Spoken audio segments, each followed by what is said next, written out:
from the yield condition, we start computation of the plastic strain increment. For example,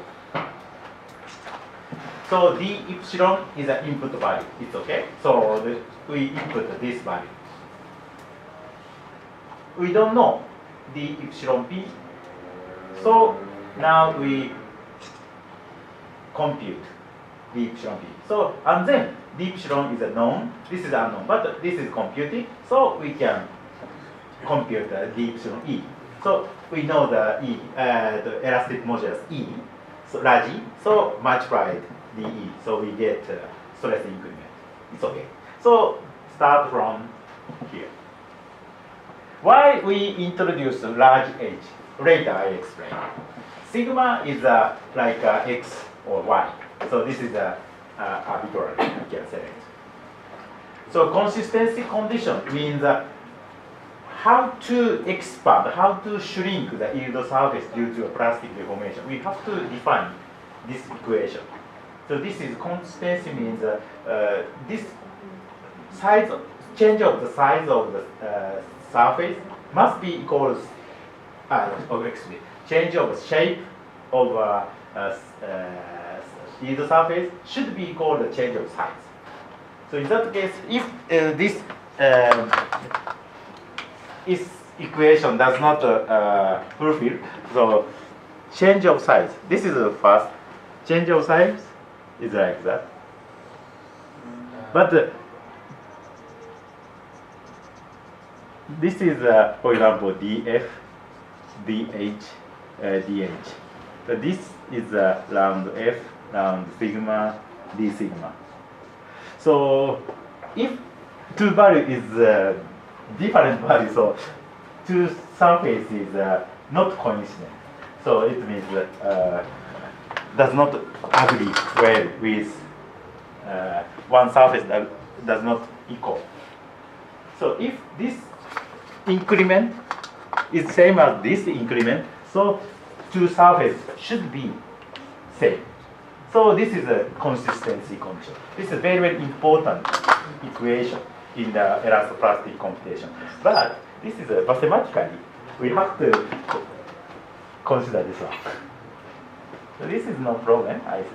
But now we introduce assumption. As I explained, yield surface is changed or expand or shrink due to a plastic deformation.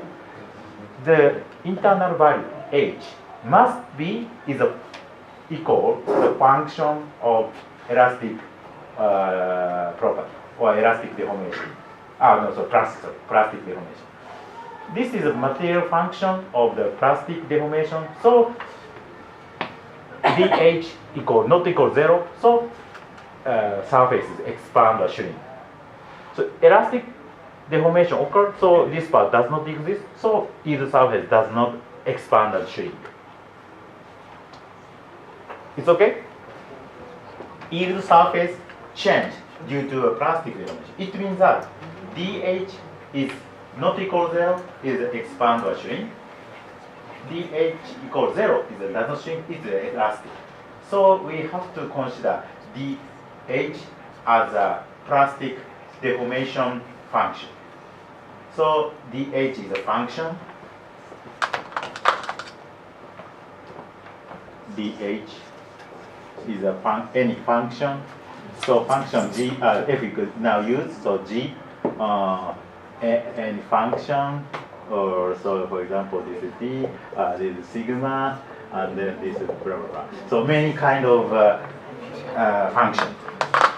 So, I don't know, post-harvest technology student is here, but if the fruit or tomato, so the quality or how can I say, hardness is changed due to time or temperature.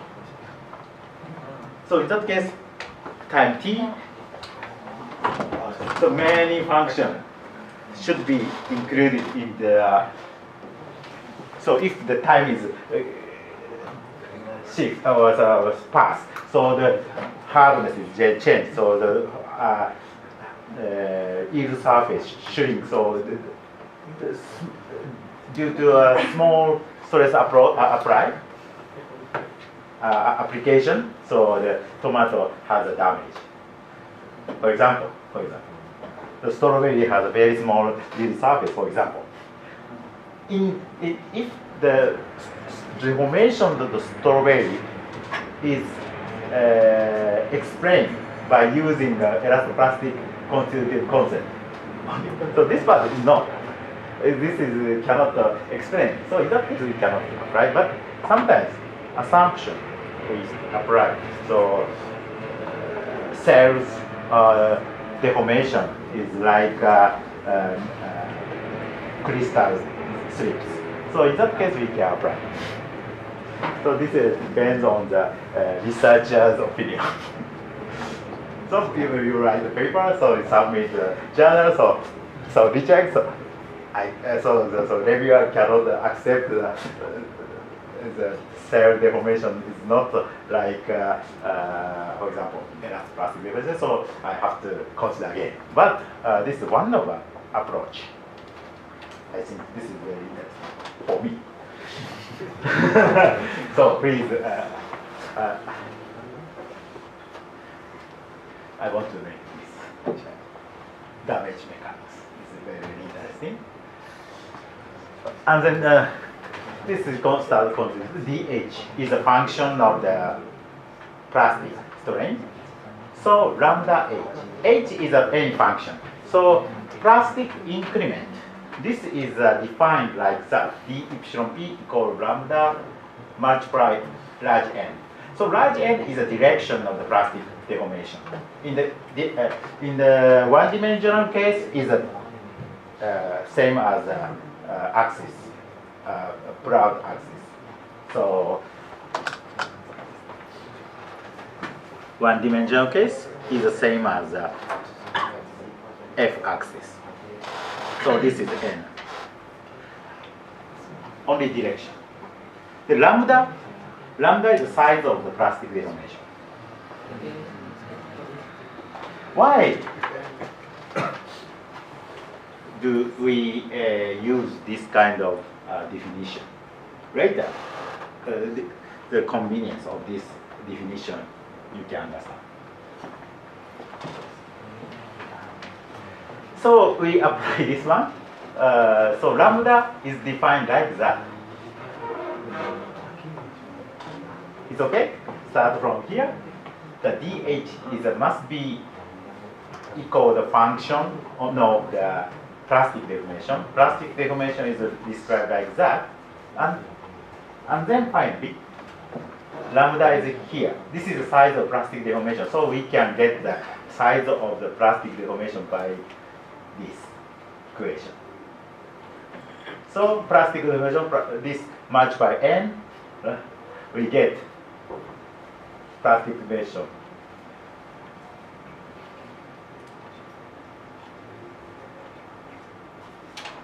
Explicitly, like that.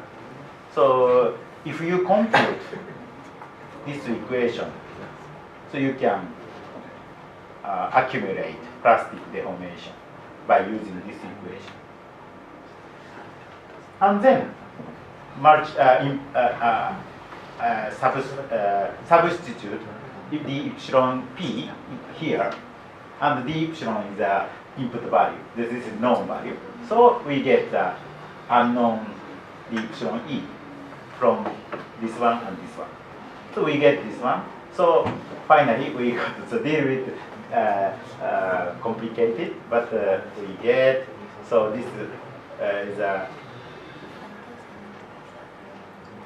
d epsilon e is defined, it is described by e epsilon inverse d sigma plus this one. This is one of the big problems. So this is stress is an input, for example. In that case, we cannot define in this case.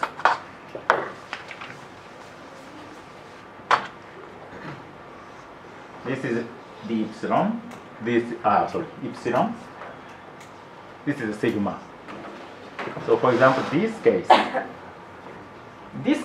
so hardening case is no problem because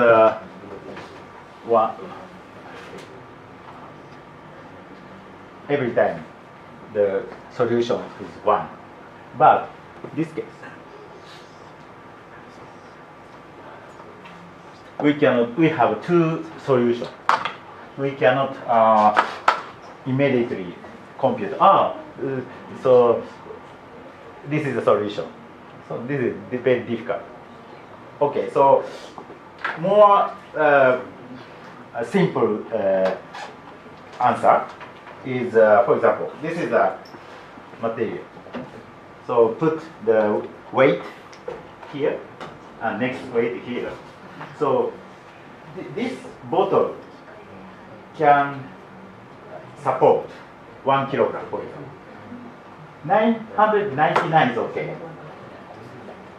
1 gram is more, it's okay, but next completely collapse. So it means that stress input cannot control the deformation of the material. But deformation input, in that case, no problem. So you know the load cell, the sensor, one of sensor. So load cell value is reduced due to the deformation after peak point. Decrease. So deformation case is okay. 1 millimeter, 3 millimeter, 5 millimeter, but load cell value is decreased from here. So we want to compute the reverse case. D sigma equals D epsilon.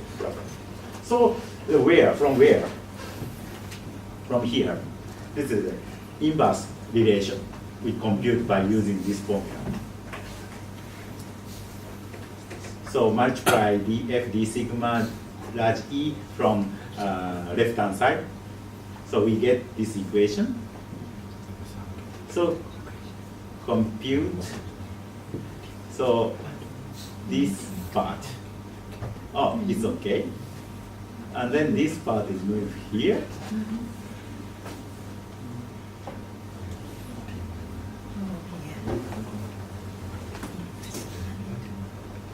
So finally we get this one. This part is same as this one. Lambda is the same. This part is described as d sigma. This is described by d epsilon. This is incremental stress description. This is a strain increment description of plastic strain. Left one is better for numerical computation in general. So we compute this one.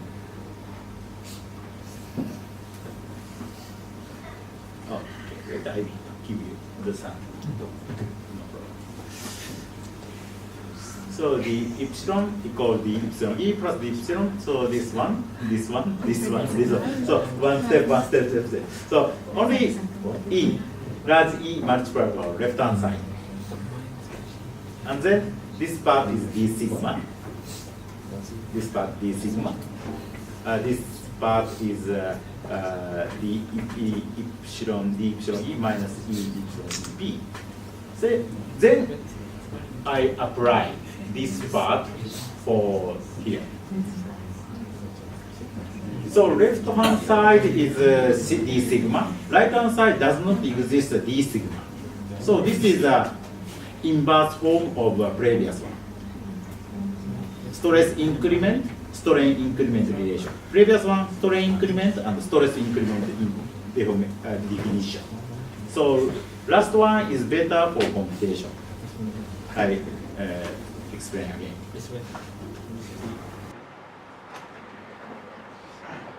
In this state, so this is very, very important things. I forgot the information here. So this is the loading criteria.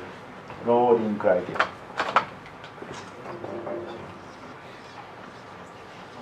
Loading criteria. Loading criteria. Oh, sorry. Loading criteria. So the plastic deformation means the plastic work for plastic energy must be more than 0. If the plastic work is less than 0, so energy is created due to the plastic deformation. So I think this is very good. So if you find such kind of material, so you get a Nobel Prize. I think so. Energy does not how can I say created by themselves. This is very dangerous assumption. So this is same. This part is if this value is more than 0, so plastic deformation occurs. So to DFD sigma,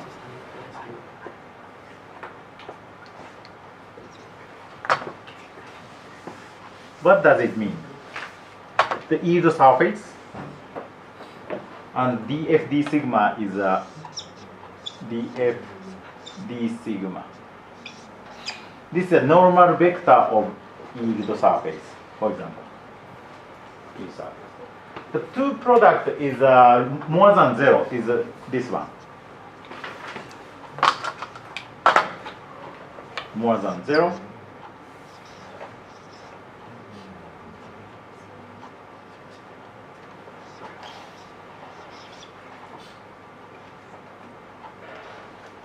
This one. This is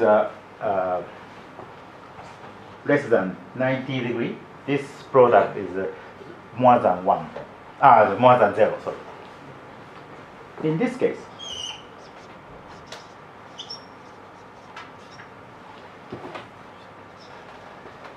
less than 0.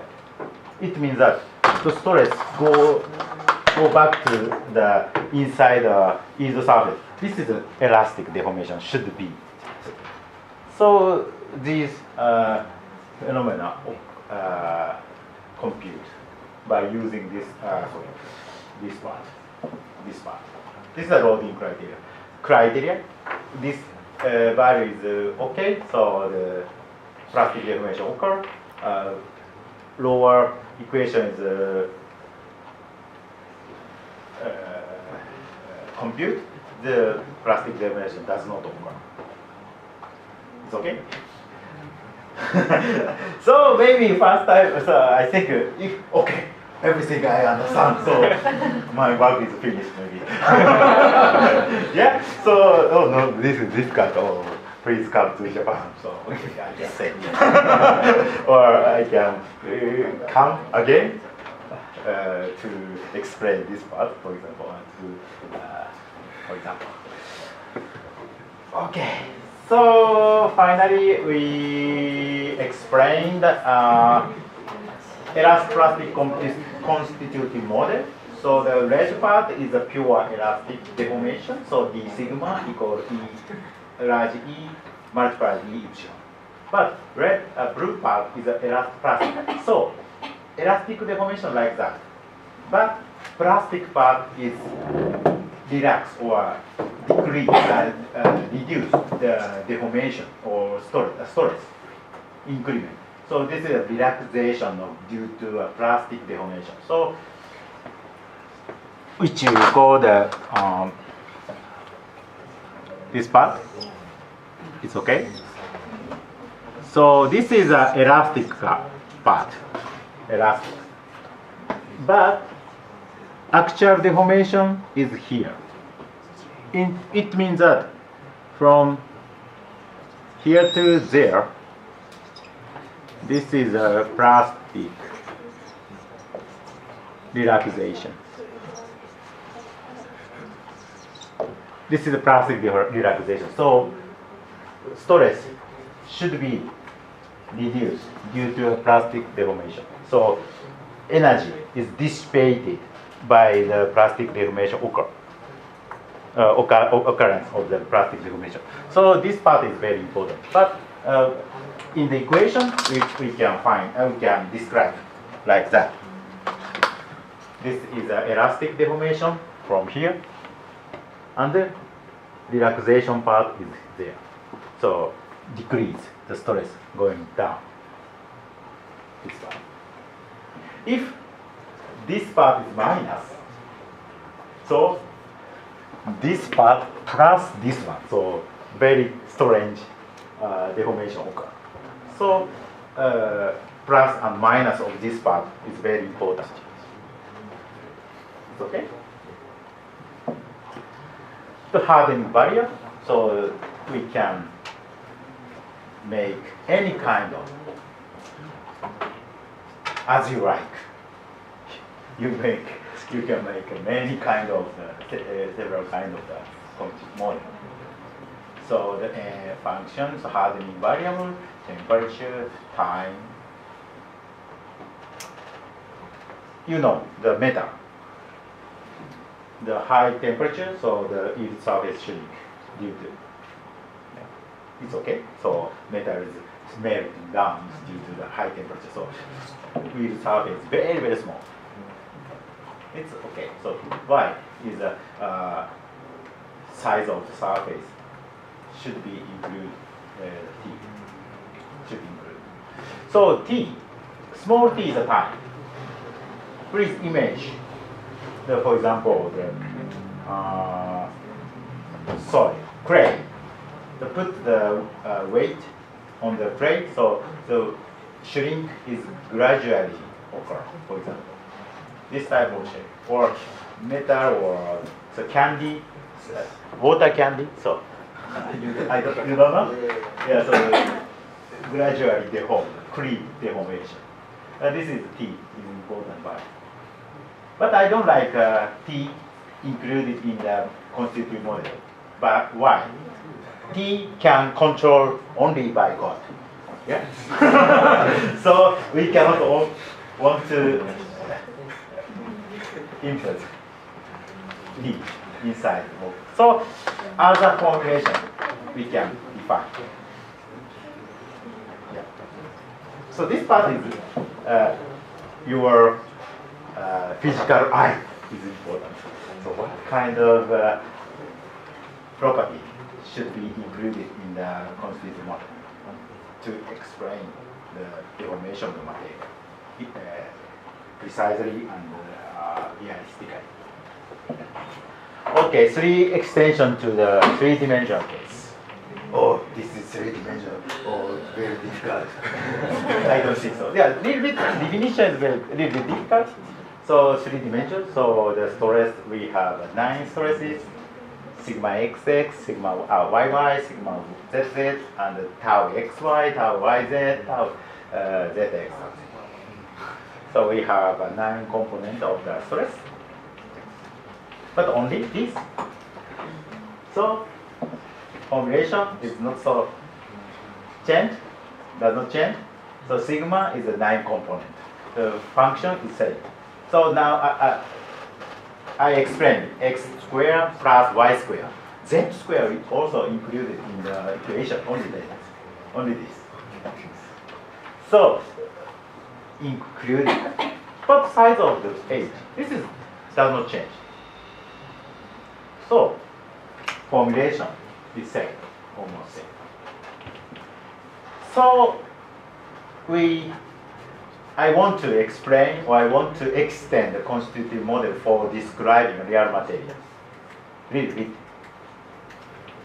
extend. So first one is this one. Shape is F sigma ij. Why we use ij? So I means stress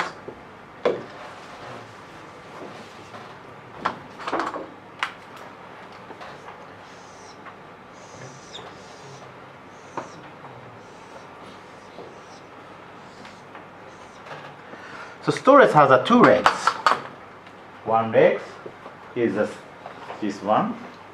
Next leg is this one. So this is sigma xx, tau xy, tau xz. So this is z y, x. It's okay?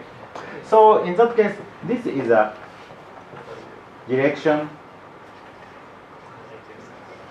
of surface.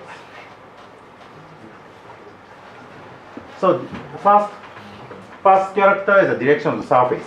The surface is face to the x1 direction, x direction. So first indices. So second one is a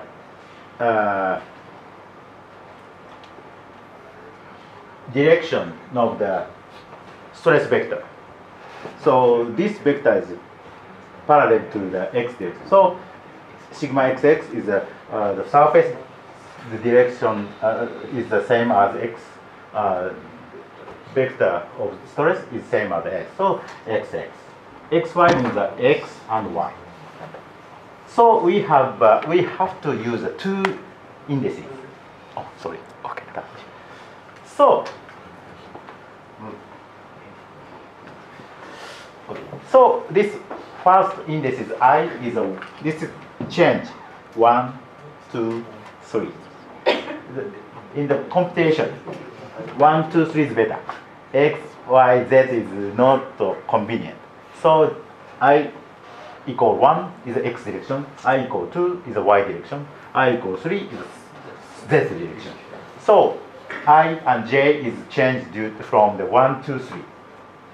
So 3 by 3, so 9 components exist, sigma and J. 1, 2, 2, 3, 3, 1, 2, 1, 3, 1, 3, 1. Okay?